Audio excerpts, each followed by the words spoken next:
உலகெங்கும் நிறைந்திருக்கும் தமிழ் நேயர்கள் அனைவருக்கும் மனமார்ந்த வணக்கம். நான் உங்கள் ஜோதிடர் அந்தியூர் சுதாகர், பாரம்பரிய முறை ஜோதிட ஆராய்ச்சியாளர். ராகு கேதுவினுடைய இறுதிக்கட்ட 100 நாட்கள் உங்களுக்கு எப்பேற்பட்ட பலனை தரப்போகுது? மிதுன ராசி அன்பர்களுடைய வாழ்க்கையில் உண்மையை சொல்லணும்னா கடந்த ஒரு 5-6 வருஷத்தில் இருந்து இனம் புரியாத பாதிப்புகளையும், என்ன ரிஸ்க் எடுத்தாலும், என்ன செஞ்சாலும், எவ்வளோ விட்டு கொடுத்தாலும் இங்கே யாரையும் திருப்திப்படுத்த முடியல, என்னன்னே தெரியல அப்படின்ற அளவுக்கு உங்களுக்குள்ள சில கேள்விகள் இருந்தாலும், அது எல்லாத்தையும் தாண்டி எந்த இடத்துல இருந்தாலும் அங்கே விசுவாசமாகவும், கடந்த ஜென்மத்தில்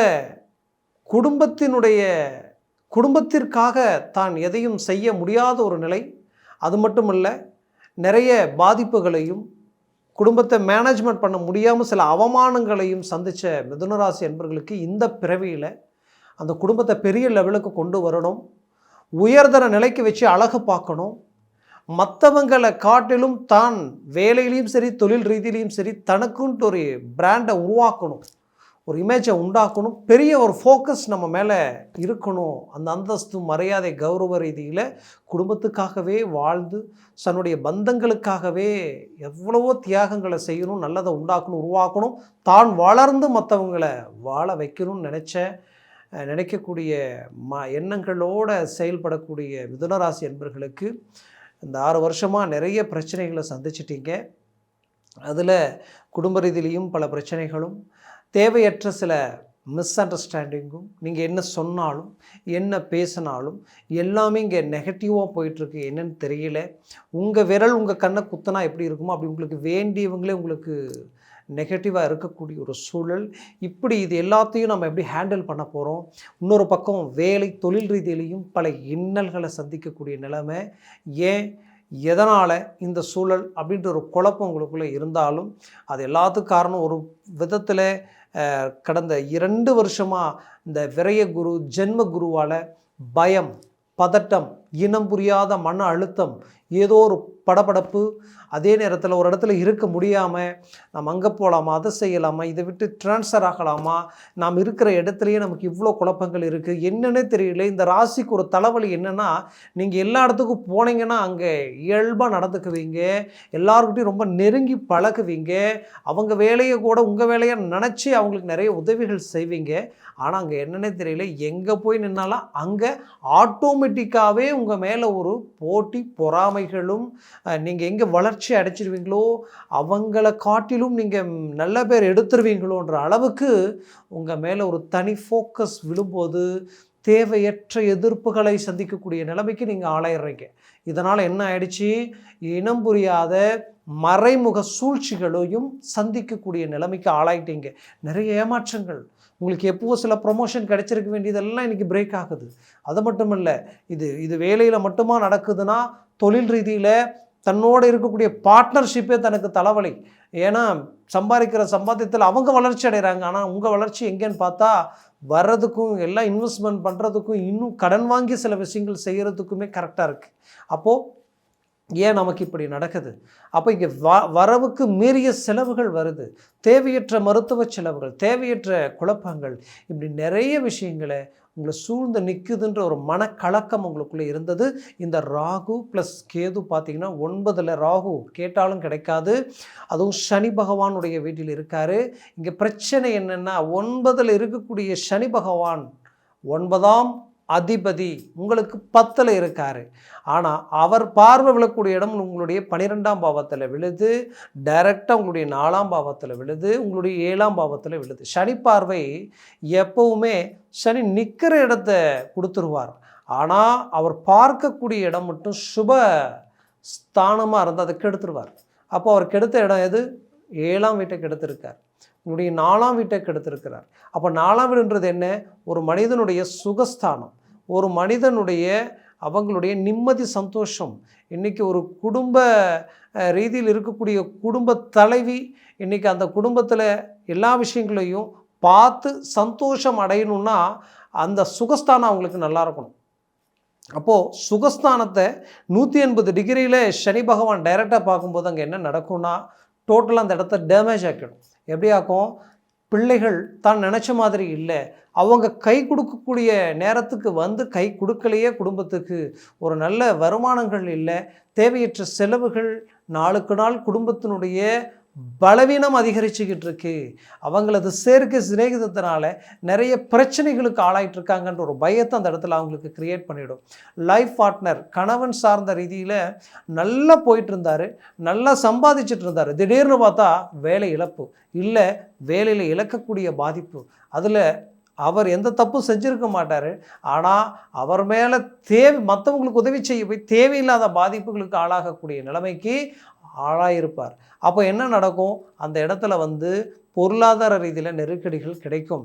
இன்னும் மிதுன ராசி பெண்களுக்கு வந்து கணவருடைய பழக்க வழக்கங்கள் நட்பு ரீதியிலேயே அவங்க நல்ல மனிதராக இருந்தாலும் தேவையற்ற வீண் குழப்பங்களையும் கணவன் மனைவிக்குண்டான ஒரு அண்டர்ஸ்டாண்டிங்கையும் உடைக்கிற அளவுக்கும் பாதிப்புகளை கொடுத்துரும்.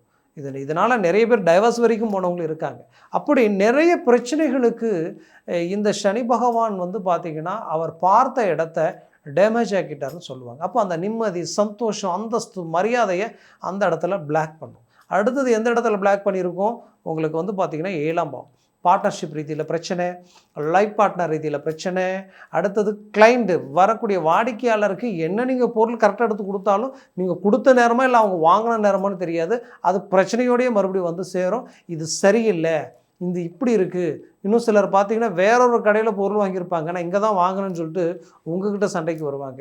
இதெல்லாம் நமக்கு தேவையில்லாத டென்ஷன்ன்ற மாதிரி நிறைய பிரச்சனைகள், அதாவது சம்மந்தம் இல்லாத பிரச்சனைகளை சந்திக்கிற மாதிரியான நிலைமைக்கெல்லாம் ஆளாயிருந்திருப்பீங்க. அப்போது இவ்வளோ பெரிய சிக்கல்களையும் சந்தித்த மிதுன ராசி அன்பர்களுக்கு ஒரு ஜாக்பாட் அடித்தா எப்படி இருக்கும், அந்த மாதிரி தான் இது. எப்படின்னா 10ஆம் வீட்டில் சனி வக்ர நிலைக்கு ஆளாகிறார். எப்போது இந்த ஜூலை மாத இறுதியில் ஆளாயிட்டார். அப்போது இப்போ அடுத்தடுத்து பார்த்தீங்கன்னா உங்களுக்கு இந்த வருடம் டிசம்பர் 5ஆம் தேதி வரைக்குமே ராகு கும்பத்திலேயும் கேது உங்களுக்கு சிம்மத்திலேயும் இருப்பாங்க. இந்த இடத்துல இருக்கக்கூடிய இந்த ராகு கேதுவால் உங்களுக்கு எப்படி இருக்கும் அப்படின்னு நம்ம பார்த்தோன்னா, பெரிய லெவலில் ஒரு சக்ஸஸ்ஃபுல் கொடுக்கறதுக்கு அந்த வீட்டினுடைய அதிபதியே வக்ர நிலைக்கு ஆளாக போகிறாருன்னா அது எவ்வளோ பெரிய விஷயம். அப்போது இந்த வக்ர நிலையில் இருக்கக்கூடிய சனி மிக வேகமாக உங்களுக்கு நல்ல விஷயங்களை, நற்பலன்களை தரப்போகிறார். இந்த கோணத்தில் நம்ம பார்த்தோன்னா அவருடைய வீட்டில் இருக்கக்கூடிய ராகு இத்தனை நாட்களாக உங்களுக்கு வந்து பெரிய லெவலில் ஒரு சில நல்ல அதிர்ஷ்டங்கள் கொடுக்கக்கூடிய நிலையில் இருந்தும் அது தடையாகிறதுக்கு காரணம் குருவினுடைய தாக்கம். அப்போ குரு ஒரு பக்கம் உச்சத்தில் நின்று அந்த சனி பகவானை பார்க்குறார். இங்கே ராகு டாப் லெவலில் வேலை செய்கிறதுக்குண்டான வழி கிடைக்குது. இப்போ உங்களுக்கு என்ன நடக்க போகுதுன்னு பார்த்தீங்கன்னா, ஃபஸ்ட்டு அந்த சனி பார்வை எங்கெங்கே விழுந்ததோ அதெல்லாம் நியூட்ரல் ஆகி அது பெரிய லெவலில் பிரகாசிக்கக்கூடிய ஒரு இடமா மாறியான குருவினுடைய பார்வையை இழுத்து அந்த இடத்துல சனி பகவான் மீண்டும் பார்க்கக்கூடிய ஒரு நிலை உருவாகுது. அதாவது சனி பகவான் ஒரு பிரகாசிக்கக்கூடிய கிரக நிலையை உண்டாக்குறார். அப்போ அந்த குரு பகவானால் நடக்கக்கூடிய நன்மையால், உச்ச குருவால் அப்போ இங்கே என்ன நடக்கும் அப்படின்னு பார்த்தா, ஃபஸ்ட்டு உங்களுக்கு வந்து பெரிய லெவலில் பிஸ்னஸ் ரீதியில் ஒரு நல்ல ரிசல்ட்டை சந்திக்கக்கூடிய ஒரு காலமாக இது இருக்க போகுது. என்னென்னலாம் இத்தனை நாட்களில் இடைஞ்சலாக இருந்ததோ அந்த இடைஞ்சல் எல்லாம் உங்களை விட்டு விலக போகுது. பெரிய லெவலில் ஒரு சக்ஸஸ்ஃபுல்லாக நீங்கள் அடைய போகிறீங்க. குறிப்பாக வெளிநாடு வரைக்கும் டிரான்ஸ்போர்ட் ரீதியில் பிஸ்னஸ் செஞ்சுட்டு இருக்கக்கூடியவங்க, ஏற்றுமதி இறக்குமதி டாப் லெவலில் உங்களுக்கு ஒர்க் அவுட் ஆக போகுது. அதே சமயம் வந்து நீங்கள் வந்து ஆன்லைன் துறையில் தான் என்னுடைய பிஸ்னஸ் இருக்குன்னா இப்போது இது உங்கள் காலம், உங்கள் பக்கம் காத்தடிக்க போகுது. பெரிய லெவலில் ஒரு நல்ல செல்வாக்கை நீங்கள் அடைய போகிறீங்க. அடுத்தது பார்த்தீங்கன்னா மிகச்சிறந்த மேன்மைகள் யாருக்கு கிடைக்குதுன்னா, டிரான்ஸ்போர்ட்ஸ் சம்மந்தப்பட்ட துறைகளில் இருக்கக்கூடியவங்க. அது மட்டும் இல்லை, அந்த உத்தியோகம் ரீதியில் வந்து பார்த்திங்கன்னா உங்களுக்கு ஒரு வண்டி வாகனங்கள் டிரான்ஸ்போர்ட் துறையில் இருக்கக்கூடியவங்களுக்கும் டாப் லெவலில் வேலை செய்யும். நீண்ட நாட்களாக நான் வண்டி வாகனங்களை வச்சு நான் பிஸ்னஸ் பண்ணிகிட்ருக்கேன், பட் அது எதுவுமே எனக்கு கை கொடுக்கலன்றவங்களுக்கு இப்போ அது பெரிய லெவலில் கைக்கூடி வரப்போகுது. கலைத்துறையில் இருக்கிறவங்களுக்கு மிகச்சிறந்த மேன்மைகளை தரப்போகுது. சினிமா துறையில் இருக்கக்கூடியவங்களுக்கு உச்சக்கட்ட வளர்ச்சி அடையக்கூடிய ஒரு காலமாக இது இருக்க போகுது. இத்தனை நாட்களாக உங்களை வச்சு மற்றவங்க பெரிய லெவலில் பலன் அடைச்சிருப்பாங்க, இப்போ நீங்கள் சாதிக்க போகிறீங்க, டாப் லெவலில் ஒர்க் அவுட் பண்ண போகிறீங்க. அதே சமயம் இங்கே மெயின் அட்வான்டேஜ் யாருக்குன்னு பார்த்தீங்கன்னா, டெக்ஸ்டைல்ஸ் துறையில் இருக்கக்கூடியவங்க பெண்கள் சுய திறமையோட நாம் பிஸ்னஸ் செய்யலாம்ட்டு ஆரம்பித்து ஒரு நல்ல லெவலுக்கு கொண்டு வந்த நீங்கள் கொஞ்ச நாளாக பார்த்தா என்ன நடந்ததுன்னு தெரியல, எல்லாமே நஷ்டமாக இருக்குது, எல்லாம் பிரேக் ஆகுது, கிடைக்கிற ஆர்டர் கிடைக்கிற மாதிரி இருக்குது, கடைசி நேரத்தில் அப்படியே தவறி போகுது, வெளிநாடு வரைக்கும் போகிறோம் பேசுகிறோம், எதுவுமே ஒர்க் அவுட் ஆகலை, எவ்வளோ பெரிய வாய்ப்புகள், ஆனால் என்னன்னே தெரியல, ஏதோ ஒன்று பிரேக் பண்ணுது, ஏதோ ஒன்று லாக் பண்ணுது, என்னன்னு தெரியல நினச்சிங்கன்னா அதை எல்லாத்தையும் மறந்துடுங்க. இதுக்கு மேலே பெரிய லெவலில் உங்களுக்கு சக்ஸஸ்ஃபுல் கிடைக்க போகுது. உச்சகட்ட வளர்ச்சியை நீங்கள் தொட போகிறீங்க. லைஃப் பார்ட்னர் ரீதியில் இருக்கக்கூடிய பிரச்சனைகள் தீரப்போகுது. குழப்பங்களை விட்டு அழகாக வெளியில் வர போகிறீங்க. பிள்ளைகளுடைய தேவைகளை பூர்த்தி பண்ண போகிறீங்க. பிள்ளைகள் உங்கள் கண்ட்ரோலுக்கு வரப்போகிறாங்க. ஏன்னா தேவையற்ற சேர்க்கை சிநேகிதத்தினால குடும்பத்தில் அவங்க விட்டு விலகிற அளவுக்கெல்லாம் பாதிப்புகள் வந்துருந்துருக்கும். அதெல்லாம் சரியாகி மீண்டும் உங்களோட இணைய போகிறாங்க. எந்த வித மாற்றம் இல்லை. மனைவிக்கு கணவனுடைய அரவணைப்பு இல்லையேன்ற ஒரு வழியில் இருந்திருப்பீங்க, வேதனையில் இருந்திருப்பீங்க.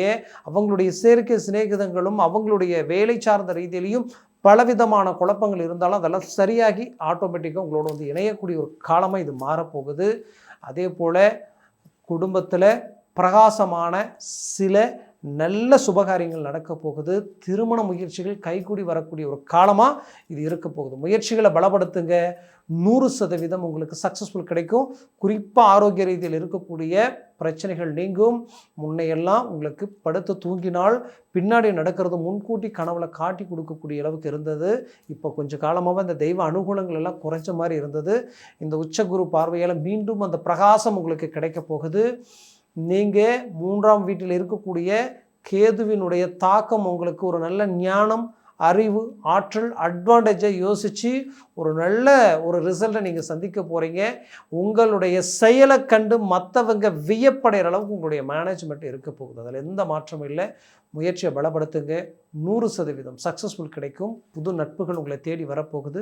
உங்களை விட்டு விலகி போனவங்க உங்களோட வந்து இணையக்கூடிய ஒரு காலமாக இது மாறப்போகுது. நான் சொன்ன பலன்கள் கோச்சார ரீதியில் ஜனன ஜாதகமும் திசாபுத்தியும் மிக அவசியம். உங்களுக்கு உங்கள் ஜாதகத்தில் இண்டிவிஜுவல் ஜாதகம் பாருங்கள். அதில் சுக்கிரனால் பாதிக்கப்பட்டிருக்கீங்களா, சனியால் பாதிக்கப்பட்டீங்களா, இல்லை வேறு ஏதாவது கிரகத்தினால ராகு கேதுக்குனால பாதிக்கப்பட்டீங்களா, ஏதோ ஒரு கிரக பாதிப்பால் கூட பலவிதமான பிரச்சனைகளுக்கு நீங்கள் ஆளாக இருந்திருக்கலாம். அதை கண்டுபிடிச்சி அது எந்த ரூட்டில் போனால் நாம் அடுத்த இலக்கம் நோக்கி சக்ஸஸ்ஃபுல்லாக அடைய முடியுன்றதையும் நீங்கள் நல்ல ஆலோசித்து செயல்படுறது நல்லது. பார்க்கணுன்னு நினச்சிங்கன்னா கீழே இருக்கக்கூடிய கான்டாக்ட் நம்பருக்கு கால் பண்ணி முன்பதிவு செய்து வாட்ஸ்அப் மூலமாக ஜாதகத்தை அனுப்பி தெளிவாக விவரமாக கேட்டு தெரிஞ்சு அதை சார்ந்த முயற்சிகள் முடிவுகள் எடுங்க. அது உங்களுடைய வாழ்க்கையை மேலும் மேலும் வளமான வாழ்க்கையாக அமைச்சிடும். உங்களது வாழ்க்கை வளமாக அமைந்திடும். அது மனமார்ந்த வாழ்த்துக்கள். நன்றி, வணக்கம். மீண்டும் சந்திக்கலாம்.